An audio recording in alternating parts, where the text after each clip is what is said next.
까지인데요. 자, 한 절씩 교독하겠습니다. 제가 먼저 15절을 읽겠습니다. 그런즉 너희가 어떻게 행할지를 자세히 주의하여 지혜 없는 자 같이 하지 말고 오직 지혜 있는 자 같이 하여 세월을 아끼라. 때가 악하니라. 그러므로 어리석은 자가 되지 말고 오직 주의 뜻이 무엇인가 이해하라. 이는 방탕한 것이니 오직 성령으로 충만함을 받으라. 시와 찬송과 신령한 노래들로 서로 화답하며 너희의 마음으로 주께 노래하며 찬송하며 범사의 우리 주 예수 그리스도의 이름으로 항상 아버지 하나님께 감사하며 다 같이요 그리스도를 경외함으로 피차 복종하라. 아멘. 네, 오늘 지혜 있는 자 같이 하라라는 제목의 말씀을 나누겠습니다. 제가 지난 올해 겨울이죠. 올해 1월 달에 가족들을 데리고 서울 여행을 간 적이 있습니다. 북촌 한옥 마을에 가려고 이제 대중교통을 이용해서 그 근처에 갔어요. 그리고 스마트폰으로 지도 앱을 켜서 정확한 위치와 방향과 이것을 제가 숙지를 하고 이제 찾아 나섰습니다. 어디서 우회전하고 어디서 좌회전하면 잘 도착하겠다. 그렇게 하고 갔는데요. 한참을 갔어요. 한참을 가서 이렇게 올라가기는 올라가는데 이상하게 한옥마을이 안 나오는 거예요. 시간이 됐는데 이 정도 가면 이제 한옥마을이 나와야 되는데 그래서 제가 너무 순간적으로 좀 어리둥절하게 됐습니다. 또 그날따라 너무 추운 거예요. 그러니까 대중교통을 이용하고 갔으니 애들이 그냥 그 칼바람을 맞으면서 올라가는데 애들이 그냥 막 짜증을 내기 시작하는 것입니다. 그래서 이상하다 해서 다시 지도를 앱을 켰어요. 근데 좀 비슷비슷한 이상한 거예요. 자꾸 이제 확대를 하고 지도를 찾는데 너무 헷갈리는 거예요. 그래서 제가 반대 방향으로 온 것 같다. 얘들아, 반대 방향으로 온 것 같다. 여기가 아닌 게 비어. 저쪽이다 하고 다시 반대로 다시 돌아가자 하고 돌아갔어요. 여러분 어떻게 됐을 것 같습니까? 반대로 갔는데 원래 길이 맞았던 거예요. 제가 거기서 우회전할 게 아니라 조금만 더 가서 우회전을 했었어야 되는데 똑같은 우회전길인 줄 알고 앞에서 우회전을 했던 거예요.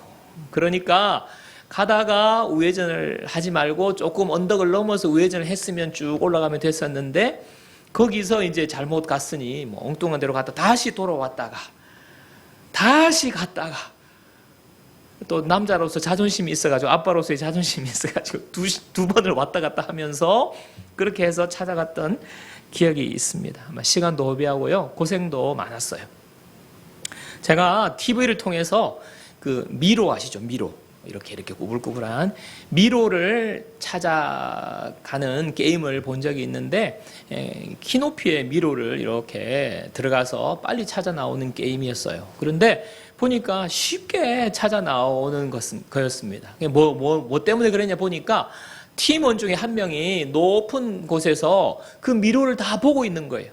그러면서 이제 방향을 가르쳐 주는 거죠. 전체를 보면서 맵을 보면서 그러니까 그쪽에서 글로 들어가지 말고 오른쪽으로 가고 뭐 이렇게 하니까 그 복잡한 미로를 금방 빠져나오는 것을 제가 발견했습니다. 여러분 제가 앞에 이야기하며 이 미로 이야기를 하는 이유는요. 우리가 가야 할 방향을 알고 있어도 때로는 우리가 길을 잃을 경우도 있죠. 방향을 잃어버릴 수가 있습니다. 그런데 제가 만약에 우리 동네 같으면 제가 사는 동네 같으면 아마 제가 속속들이 다 몰라도 그래도 제가 오래 살았기 때문에 이제 어느 정도 방향을 잡고 찾아올 수 있습니다. 제가 이곳에서도 이제 한 8개월 정도 다녔기 때문에 어디가 어딘지 알아요. 전에는 뭐 처음 와가지고 여기가 어딘지는 모르지만은 그래서 전체적인 지역을 알고 지도를 알면 우리가 어디 방향을 갈 때 때로는 잠깐 낯선 길로 들어선다든지 헤맬지라도 금방 다른 부분들을 참고해서 방향을 잡을 수가 있습니다. 우리 인생도 마찬가지라고 저는 생각합니다.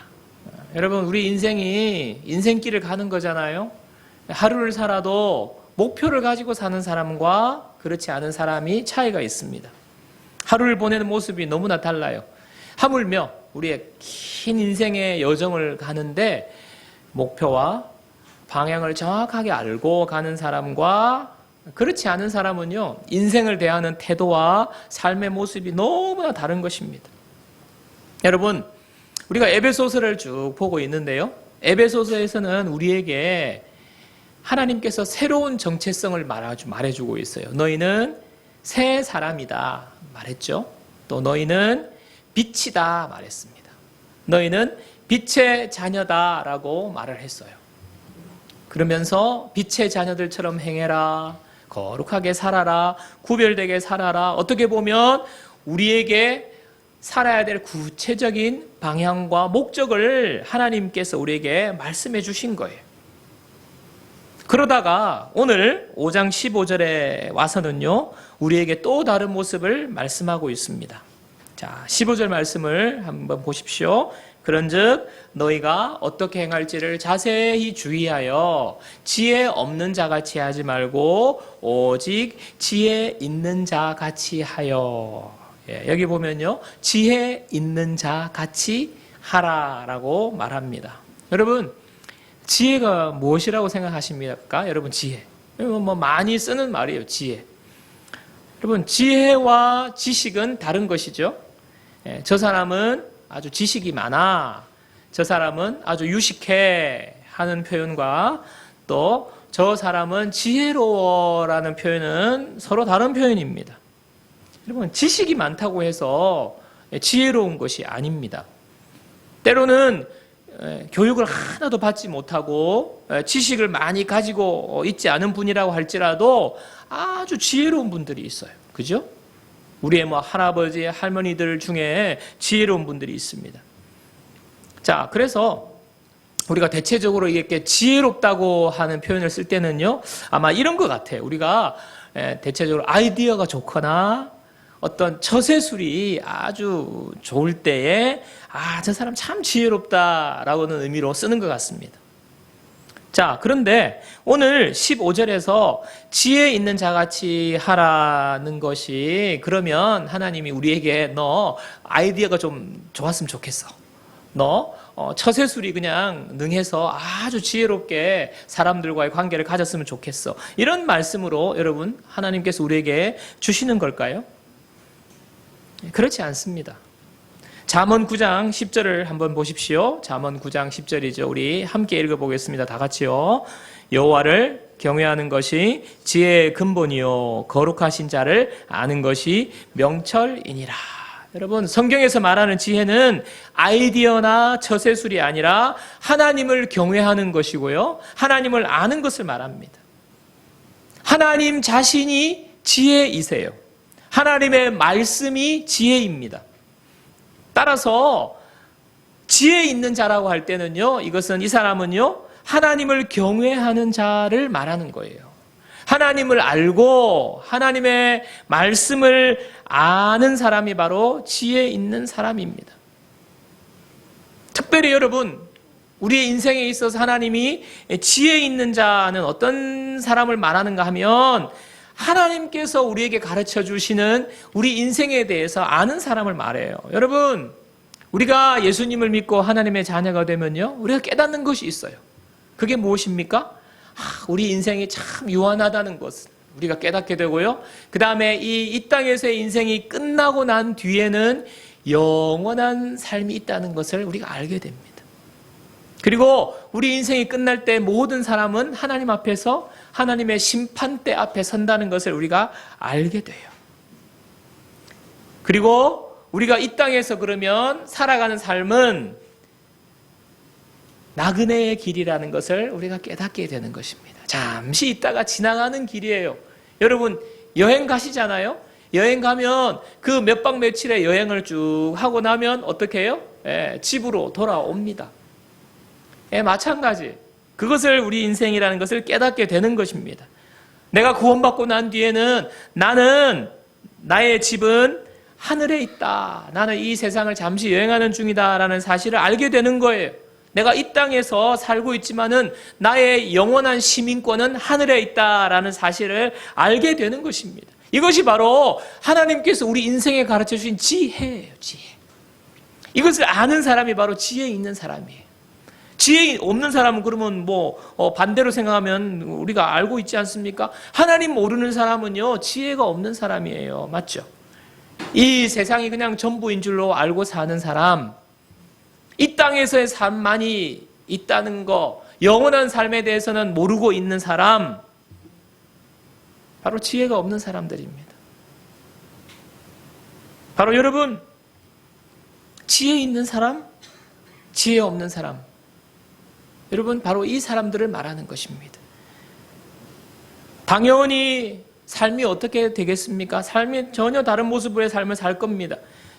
이 세상이 전부라고 믿는 사람과 이 세상은 잠시 지나는 삶이고 영원한 삶이 있다고 믿는 사람은요, 모든 면에 있어서 사는 게 달라요. 생각하는 게 달라요. 여러분, 우리는 지금까지 하나님께서 너희는 새 사람이 되었어. 거룩하게 살아야 해. 너희는 빛이야. 빛의 자녀로 빛의 열매를 맺어야 해와 같이 우리가 살아야 할 구체적인 방향과 목표를 하나님께서 우리에게 가르쳐 주셨어요. 여러분, 그런데 우리가요, 살다 보면 하나님께서 모든 것을 다 가르쳐 주시지는 않잖아요. 예. 하나님이 구체적으로 물론 이렇게 해, 너 말을 이렇게 해, 행동을 이렇게 해, 사람들과의 관계를 이렇게 구체적으로 가르쳐 주시기도 하지만 하나님이 우리의 모든 일거수일투족을 구체적으로 말씀해 주시지 않습니다. 그러면 우리가 어떻게 살아야 될까요? 오늘 말씀을 통해서 하나님은 그 외의 것들은 어떻게 너희들이 살아야 할지를 하나님이 어떻게 보면 우리에게 이렇게 방향을 정확하게 길을 찾아가듯이 가르쳐 주기도 하시지만은 하나님이 전체적인 우리 인생의 방향과 그림을 하나님 보여주시는 모습이 바로 오늘의 표현이에요. 저는 그렇게 생각합니다. 우리가 살아가야 할 큰 그림, 우리가 살아가야 할 큰 방향, 그것이 뭐냐 하면 바로 지혜 있는 자 같이 하라 하는 것입니다. 우리가 때로는 어떻게 해야 될지 모를 때, 이 상황에는 어떻게 해야 하지? 그럴 때 하나님 우리에게 말씀해 주시는 것은요, 너희는 지혜 있는 자같이 하라 하는 것입니다.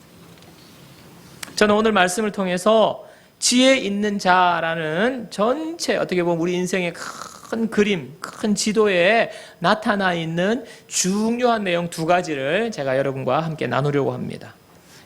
첫 번째는요, 지혜 있는 자처럼 행하는 것은요, 기회라는 관점으로 삶을 사는 사람이에요.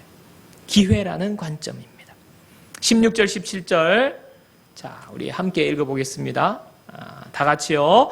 세월을 아끼라.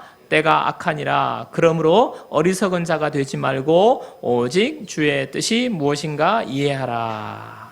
15절에 이어지는 말씀인데요. 지혜 없는 자같이 하지 말고 오직 지혜 있는 자같이 하여. 16절로 넘어오죠. 그 다음에 나오는 말씀이 세월을 아끼라고 되어 있습니다. 여러분, 지혜 있는 자의 모습은요, 세월을 아끼는 사람이에요. 자, 세월을 아끼라는 표현을 주의해서 볼 필요가 있습니다. 헬라어 원어의 의미는요, 이 세월을 아끼라라는 말이 기회를 사라라는 뜻이에요. 자, 이유가 나오죠. 왜 세월을 아껴야 되는지. 때가 악하니라. 여러분, 이 세상은 너무나 악합니다. 때가 악합니다. 하나님의 백성인 우리들은요, 때가 악하다는 것을 알게 돼요. 자, 그래서 정리를 하면 때가 악하기 때문에 어떻게 하라고요? 기회를 사라라는 말입니다. 또 이어서 보십시오. 이어지는 말씀이 그러므로라고 나오죠. 인과관계를 나타내는 접속사입니다. 인과관계의 원인과 결과. 결과적으로 어리석은 자가 되지 말고 오직 주의 뜻이 무엇인가 이해하라. 어리석은 자가 되지 말라는 말은 지혜 있는 자가 되라는 말을 다르게 표현한 말입니다. 자, 지혜 있는 자가 되라. 문장이 계속 연결이 되어 있어요. 그렇게. 그러나 핵심은 간단합니다. 자, 16절, 17절이 말하는 핵심은 무엇입니까? 지혜 있는 자는요, 주의 뜻을 이해하고 기회를 사는 사람이라는 거예요. 여러분, 우리가 이 세상을 살 때 구체적으로 무엇을 어떻게 해야 될지 모를지라도 우리는 어떤 생각을 하며 살아야 되냐 하면 하나님의 뜻을 이해하면서 내가 기회를 사는 그런 삶을 살아야 되겠다라고 하나님 말씀하시는 것입니다. 여러분, 우리가 이 땅에서 삶을 아까 뭐라고 그랬습니까? 나그네 길이에요. 지나가는 길이에요. 그러지만은 기회의 시간이라는 것을 여러분 꼭 기억해야 합니다. 하나님을 모르는 사람들은요, 그렇게 생각하지 않습니다. 그냥 이 세상이 전부이고 이 세상이 끝나면 죽으면 끝이기 때문에 이 세상 사는 동안 우리는, 많은 사람들은 돈을 쫓는다든지 명예를 쫓는다든지 쾌락을 쫓는다든지 여러분 이 세상의 것에, 이 세상에 눈에 보이는 것에만 그렇게 집중하고 사는 것입니다. 그렇기 때문에 이 사람들은요, 삶이 어떤 기회다라고 생각하지 않아요. 그냥 삶은 그냥 삶이지. 삶은 내가 사는 거고 누리는 거고 삶 자체를 그냥 목적으로 삼을 뿐이지 삶을 어떤 일을 위한 기회로 삼지 않습니다. 제가 말씀을 준비하면서 워렌 버핏이라는 사람이 생각났어요. 여러분 이름은 들어보셨죠? 워렌 버핏. 워렌 버핏의 점심이라는 말을 들어보신 적이 혹시 있습니까? 워렌 버핏의 점심. 뭐냐면 워렌 버핏이라는 사람은요, 세계적인 거부예요. 엄청난 부자이면서 투자의 귀재입니다. 근데 이 사람과 점심시간을 가지는 것을 경매에 붙였어요. 경매. 그러니까 많은 사람들이 이제 경매에 참석해서 돈을 내고 이 워렌 버핏과 함께 점심시간을 사는 것입니다. 지금까지요, 20번의 경매가 진행되었는데 총 금액이 3,500만 달러. 여러분, 감이 안 오시죠? 우리나라 돈으로 427억이 넘습니다. 20번 경매에 427억이에요. 최근에 낙찰된 사람이 낙찰가가 457만 달러입니다. 여전히 감이 안 오시네요. 55억에 점심시간을 당첨을 받았어요. 워렌 버핏과 점심시간 1시간 가지는데 55억을 쓴 것입니다. 자, 이렇게 이제 경매에 지불된 비용은요, 빈민구호단체에 이렇게 기부가 됩니다. 사실은 55억이 기부가 돼요. 그런데 여러분 중요한 것은요, 근데 낙찰자들이 왜 그렇게 거대한 어마어마한 기하급수적인 돈을 주고 이 워렌 버핏과의 점심시간을 여러분 산다고 생각하십니까? 일단은요, 낙찰이 되면요, 마케팅 효과가 확실합니다. 저 사람 누구지? 저 사람 뭐 하는 사람이지?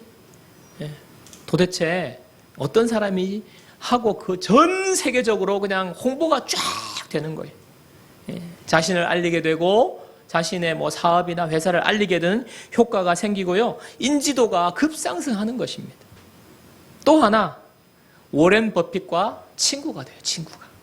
그죠? 개인적으로 같이 식사를 하니까. 그와 함께 워렌 버핏과 관계된 다른 사람들과에도 인맥이 형성되는 것을, 효과를 누리게 되는 것입니다. 참, 점심시간이 우리가 다 하는 점심시간이잖아요. 오늘도 이제 점심시간 이제 식사할 건데, 뭐 어떻게 보면 평범한 그 시간인데, 이 밥 한 끼 먹는 일상의 시간일지 모르지만은, 워렌 버핏과의 점심시간은 낙찰자에게는요, 엄청난 기회가 되는 것입니다. 이 기회를 잡기 위해서, 이 기회를 만드는 거예요. 그 엄청난 효과를 기회로 만들기 위해서 기꺼이 엄청난 돈을 주고 그 기회를 사는 거예요. 그 점심시간을 기가 막힌 기회로 사는 것입니다. 제가 이 생각이 났어요.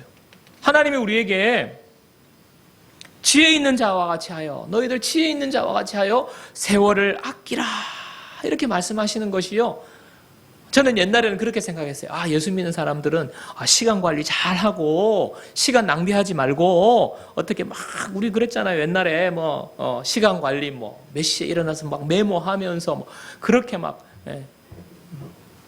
사용해라. 열심히 살아라. 그 정도의 말씀인 줄로만 알았는데 그것이 아니라는 거예요. 우리에게 주어진 시간을요, 기회의 관점으로 바라보라는 거예요. 우리에게 오늘 주어진 이 하루를 기회의 관점에서 바라보라는 거예요. 우리가 영원한 삶 중에 잠시 이 세상을 지나는 시간이 그야말로 진짜 흘러가는 시간이 아니라 특별한 하나님이 주신 기회라는 것입니다. 여러분, 이 기회를요, 하나님의 뜻이 이루어지는 기회, 하나님이 역사하시는 기회로 삼으라는 거예요. 여러분, 성경에 나오는 많은 인물들을 보십시오. 그들의 삶의 그 순간이 어떻게 성경에 기록이 되었습니까? 하나님 앞에 하나님이 사용하시는 놀라운 기회로 그 시간을 삼았기 때문입니다. 그들이 어떤 상황에 처해 있더라도 그들은 하나님 앞에서 기회로 삼은 것입니다. 세상 사람들은 즐기고 누리고 돈 버는 일에 시간을 다 투자합니다. 자기 자신의 유익과 만족을 위해서 시간 다 보내요. 그들에게는요, 이 세상이 전부이니까, 이 세상이 끝나면 이제 영원한 삶은 없다고 생각하니까 그들은 그렇게 사는 게 맞아요. 하지만 우리는요, 그렇게 살 수 없습니다. 그렇게 시간을 보낼 수 없습니다. 이 땅의 것만을 위해서, 나만의 유익을 위해서 세상 사람들이 쫓는 그 물질을 쫓아다니면서 그렇게 헉헉대면서 시간 다 낭비할 수 없는 거예요. 여러분, 우리의 삶은요, 하나님 나라를 위해서 존재하는 것입니다. 우리의 삶이 하나님이 얼마나 우리에게 주실지 모르지만은요, 우리의 삶은요, 하나님의 나라를 위해서 기회로 주신 시간이에요. 하나님의 뜻을 위해서 기회로 만들어야 될 시간인 거예요. 여러분, 그렇기 때문에 우리 예수 믿는 사람들은요, 게으르면 안 되는 거예요. 그래서 게으르면 안 되는 거예요. 왜냐면요, 그 기회 다 날려버리는 거예요. 우리는요, 시간 낭비하면 안 되는 거예요. 한 시간도 허투루 쓰면 안 되는 거예요. 왜냐하면 기회가 점점 줄어들고 있으니까. 기회가 다 날아가 버리니까. 그래서 세월을 아끼라고 하면서 주의 뜻이 무엇인가 이해하라 라고 말씀하고 계시잖아요. 그 이유를 아시겠습니까? 우리의 모든 시간들, 우리의 사는 순간순간을 기회로 만들려면요, 그 기회를 어떻게 만들지 주의 뜻을 이해할 수밖에 없는 거예요. 주의 뜻을 이해하지 않고는요, 기회를 다 놓쳐버리는 거예요. 사랑하는 여러분, 저와 여러분의 삶, 하나님이 주신 기회입니다. 하나님의 나라를 위하여서, 하나님의 영광을 위하여서, 하나님의 뜻을 이루기 위해서 하나님이 여러분에게 엄청난 기회를 주고 계시는 거예요. 여러분, 우리가 하는 작은 일이 하나님의 나라에 놀랍게 쓰임받을 수 있어요. 여러분과 누군가 만나는 그 사람이 여러분 기회의 관점으로 바라보시면요, 그 사람과의 만남이 달라지게 돼 있어요. 하나님께서 내가 그 사람과의 만남을 통해서 이 사람을 구원하시는 놀라운 기회가 되는 것입니다. 그렇기 때문에 우리는요, 다르게 살 수 있는 거예요. 우리의 시간을 복음을 전하는 기회로 만드시기를 바랍니다. 하나님 나라를 위한 기회로 만드시기 바랍니다. 하나님이 기뻐하시는 삶을 사는 기회로 만드는 것이에요. 기회를 사서 하나님 나라의 가치를 창출하는, 가치를 만드는 저와 여러분들의 삶이 되기를 주님의 이름으로 축원합니다. 이런 삶이 바로 지혜 있는 자와 같이 하는 거예요. 첫 번째, 기회의 관점으로 보는 것. 두 번째는요, 지혜 있는 자같이 하는 그 삶에는요, 성령 충만이라는 것입니다. 성령 충만. 자, 18절을 보십시오. 술 취하지 말라. 이는 방탕한 것이니 오직 성령으로 충만함을 받으라. 네. 당시에 술 취하는 것은 우상 숭배하는 하나의 의식이었어요. 네. 여러분, 바카스 아시죠? 바카스가 신 이름이라는 거 아시죠? 네. 술의 신입니다. 술의 신. 그래서 그 당시에 헬라의 그 당시에 많은 신들을 섬기는 그 중에서 이제 바카스 신을 섬길 때는요, 그 술에 취하는 거예요. 술에 취하면서 그 해롱해롱한 그 모습 가운데 신과의 교감이라고 생각하는 것입니다. 어디 그뿐입니까? 술 마시고 취하고 그다음에 성적으로 문란하고 모든 것이 다 그 당시에 그 사람들의 삶의 모습이었어요. 그 사람들의 문화였어요. 결국에는 그 사람들은요, 늘 술의 지배를 받고 사는 것입니다. 예, 술이 들어가니까 술의 지배를 받을 수밖에 없잖아요. 하나님은요, 우리에게 말씀하세요. 이런 삶 버리라는 것입니다. 이런 삶 버리고 성령의 지배를 받으라는 것입니다. 성령 충만은요, 성령의 지배를 받는 거예요. 성령의 다스림을 받는 거예요. 여러분, 지혜 있는 자같이 하는 삶은 한마디로 말하면요, 성령 충만한 삶입니다.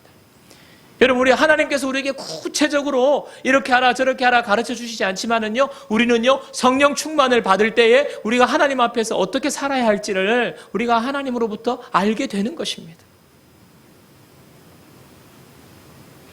이어서 나오는 말씀도 보십시오. 19절 21절 시와 찬송과 신령한 노래들로 서로 화답하며 너의 마음으로 주께 노래하며 찬송하며 범사에 우리 주 예수 그리스도의 이름으로 항상 아버지 하나님께 감사하며 그리스도를 경외함으로 피차 복종하라. 여러분, 우리가 술 취하는 삶이 어떤 건지 다 알고 있습니다. 술 취하면 말이 많아진다. 그런 이야기 많이 들으셨잖아요. 다 알고 있어요. 그 삶을 버리고 성령에 취하는, 성령의 다스림을 받는, 성령의 지배를 받는 성령 충만한 삶을 살라고 하시면서 성령 충만한 삶의 모습에 대해서 이렇게 말씀하고 있어요. 뭡니까? 세 가지로 요약할 수 있습니다. 성령 충만한 삶의 모습 세 가지. 찬송, 감사, 복종이에요. 너무 간단하죠. 성령 충만한 사람은요, 찬송하고, 성령 충만한 사람은 감사의 삶이고, 성령 충만한 삶은 복종이에요. 복종. 피차 복종입니다. 여러분, 다시 한번 19절 27절 우리 같이 한번 읽어보겠습니다. 화면에 나와 있는 말씀 19절 21절 다 같이요. 시와 찬송과 신령한 노래들로 서로 화답하며 너희의 마음으로 주께 노래하며 찬송하며 범사에 우리 주 예수 그리스도의 이름으로 항상 아버지 하나님께 감사하며 그리스도를 경외함으로 피차 복종하라. 제가 이 말씀을 몇 번을 읽으면서 이 말씀 자체가 너무 아름다운 거예요. 여러분, 그렇지 않습니까? 그런 생각이 안 듭니까? 시와 찬송과 신령한 노래들로 서로 화답하며 굉장히 아름다워요. 너희 마음으로 주께 노래하며 찬송하며 범사에 우리 주 예수 그리스도의 이름으로 항상 아버지께 감사하며 그리스도를 경외함으로 피차 복종하라. 이 말씀이 내 삶에 그대로 이루어진다고 생각을 해보세요. 그렇게 생각해 보니까 내 삶이 너무 아름다워 보이는 거예요. 너무 행복하다는 생각이 드는 겁니다. 여러분, 우리의 삶에 노래와 찬송이 늘 넘쳐납니다. 여러분, 생각해 보세요.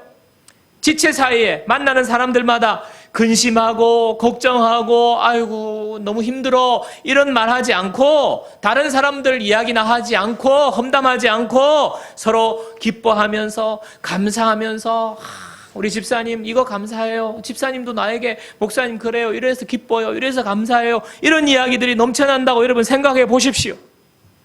아내와 남편과 자녀들과 대화를 하는데 짜증과 분노와 잔소리와 너 어떻게 하려고 그러니? 어떻게 할래? 이런 말 대신에 찬송과 감사와 격려와 모든 좋은 말들이 넘쳐난다고 여러분 생각해 보십시오. 마지막에는요, 피차 복종하라는 말씀이 있는데요. 여러분, 다음 주에 이제 22절부터 보면 이제 아내들이요, 아내와 남편에 대해서 말씀이 이어져 나오고요. 그 다음에 또 6장에 넘어가면요, 자녀들아, 자녀와 부모에 대해서 나오고요. 또 6장 중반부에 가면요, 종과 상전에 대한 말씀이 이제 이어서 구체적으로 나오는데, 여러분 무슨 말씀을 하시는 것입니까? 피차 복종하라. 이런 관계들에 대해서 하나님이 이야기하시는 거예요. 여러분, 당시에 부부관계, 우리나라도 옛날에 어땠습니까? 뭐 남존 여비 이런 말씀 우리 뭐 들었잖아요. 남자는 하늘이고 여자는 땅이고, 예. 여성을 비하하는 거예요. 예. 어떻게 피차 복종이 불가능한 것입니다. 상명하복이고요. 예. 권위에 눌리는 관계 아닙니까? 그런데 하나님께서 그 관계를 회복하시고 새롭게 하시는 거예요. 새롭게 정해주시는 거예요. 자, 이런 삶들이 여러분 생각을 해보세요. 어떻게 가능하겠습니까? 성령 충만한 자에게 이런 삶이 일어난다는 것입니다. 에베소 지역에서는 술 취하고 방탕하고 그냥 관계가 무너져 있고 도무지 에베소에 있는 사람들의 모습 속에 나타날 수 없는 그런 삶, 우상숭배와 쾌락을 쫓는 그런 삶과는 정반대의 삶을 하나님께서 에베소 성도들에게 성령 충만을 통해서 누리게 될 것이라고 말씀하시는 것입니다. 여러분, 저와 여러분이 사는 이 시대도 마찬가지예요. 여러분, 우리가 살아야 될 삶은요, 이 시대의 삶이 아니라 성령 충만한 삶입니다. 찬양하고, 우리의 삶에 찬양이 넘쳐나고, 감사하고, 감사가 넘쳐나고, 사람과의 관계 속에서 서로 하나님 안에서 서로 경외함으로 피차 복종하고, 무슨 말입니까? 서로 섬기며 서로 세워주며 이런 아름다운 관계가 회복된 삶을 우리가 살아야 하는 거예요. 하나님이 이 삶을 우리에게 준비해 주시고 있는 거예요. 우리는 새로운 존재가 되었습니다. 새로운 삶을 사는 그러한 새 사람을 입었습니다. 그 새 사람이 무엇이냐면 바로 성령 충만한 삶이에요. 지혜 있는 자같이 하는 삶, 성령 충만한 삶. 하나님이 성령을 통해서 우리를 다스리실 때에 우리가 그 삶을 누리게 될 줄로 믿습니다. 여러분, 우리는요, 하나하나 하나님께서 인도해 주시기도 하시지만은 우리의 삶을 정말 지혜 있는 자와 같이 살라고 말씀하세요. 그러면서 우리에게 보여주시는 큰 삶의 큰 그림이자 우리의 가야 할 목적과 방향의 전체 맵에 해당되는 것 무엇입니까? 예, 지혜 있는 자와 같이 하라 하는 것입니다.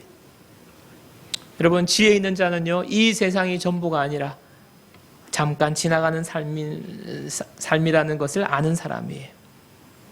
그리고 지혜 있는 자같이 삶을 사는 두 가지 핵심, 하나는요, 기회를 사는 삶, 그리고 다른 하나는 성령 충만한 삶입니다.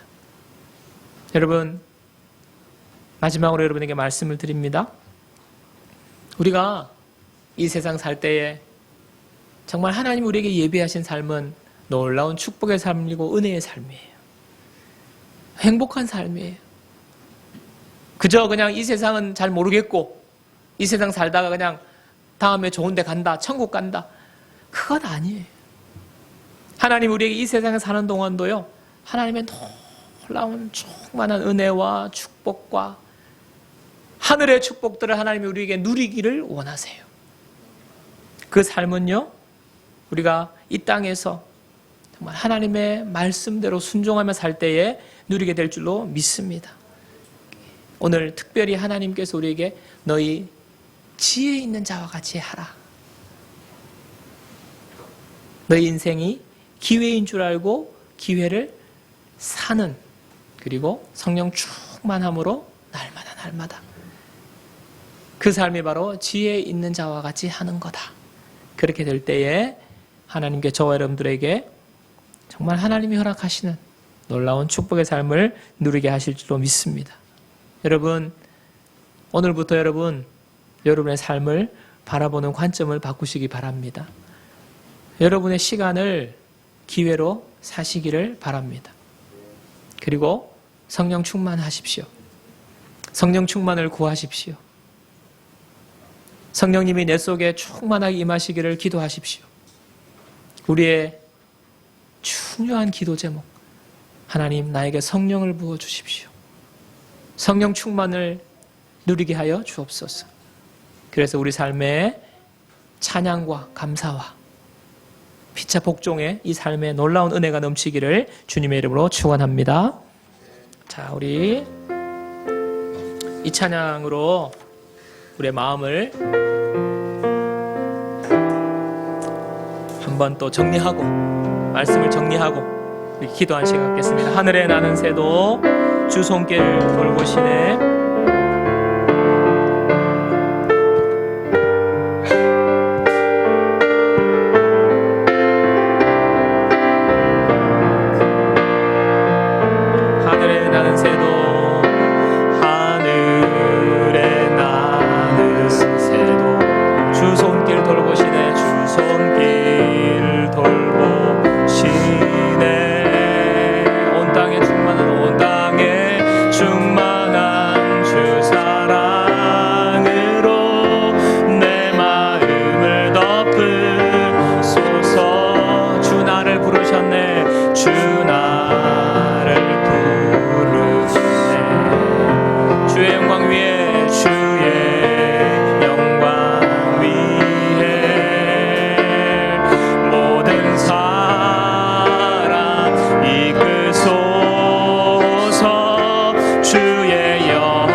찬양하면서 정말 하나님, 내가 지혜 있는 자같이 우리의 나의 남은 생을 살게 하여 주옵소서.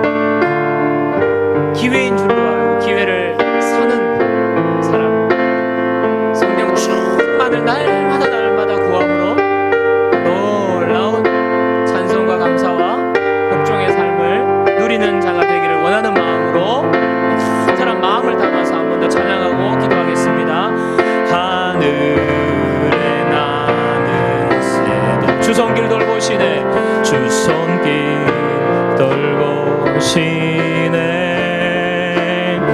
온 땅에 충만한 주 사랑으로 내 마음을 덮을 주님이 나를 부르셨습니다.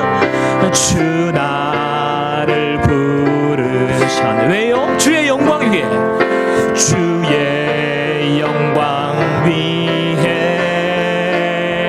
모든 사람 이끄소서. 주의 영광, 우리 결단합시다. 주 말씀 향하여, 주 말씀 향하여 달려가리라. 달려가니 힘도 아니 능도 아니, 힘도 아니 능도, 오직 성령으로, 오직 성령으로 주 얼굴 향하여 달려가리. 오 주의 영광 안에, 오 주의 영광 안에 살게 하. 한 번 더요. 주 말씀 향하여 달려가리라. 주 말씀 향하여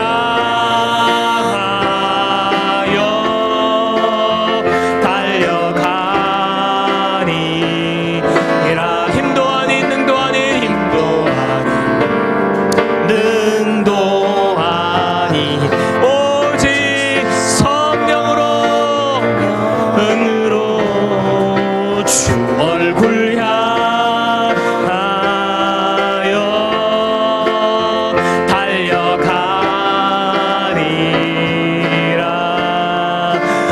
주의 영광 안에 살게 하소서. 우리 결단하며 기도하십시다.